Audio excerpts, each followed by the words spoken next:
ঘুম থেকে উঠে চলে গিয়েছিলাম পুরান ঢাকা সূত্রপুরের ঐতিহ্যবাহী ৮০ বছর পুরনো রহিমের বিরিয়ানি খেতে।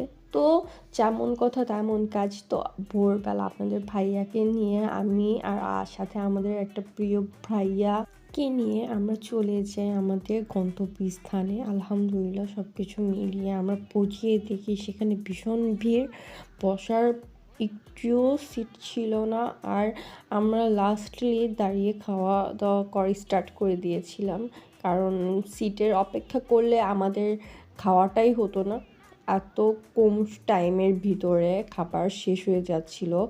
আর খাবারটা খুবই মজাদার ছিল আর অনেক লাইট ওয়েট ছিল, সব কিছু মিলিয়ে পারফেক্ট ছিল বলা যায়। সকাল সকাল এমন লাইট ওয়েট খাবার খেতে কার না পছন্দ, তাই না বলেন? তার উপরে যদি বিরিয়ানি হয়। একটু আশেপাশে দিয়ে হাঁটাহাঁটি করছিলাম, একটু ঘোরাঘুরি করছিলাম, একটু এক জায়গায় বসে আমরা সবাই মিলে একটু রেস্ট নিচ্ছিলাম। তারপর আমরা চলে গিয়েছিলাম মাঠা খেতে, আর সাথে ছিল খুবই মজাদার একটা ছানা যা আমার অনেক পছন্দ হয়েছে আর অনেক মজা লেগেছে খেতে। তো আলহামদুলিল্লাহ সব কিছু মিলিয়ে সকাল সকাল ঘোরাঘুরি করতে কার না পছন্দ, তাই না? আলহামদুলিল্লাহ সব কিছুর জন্য।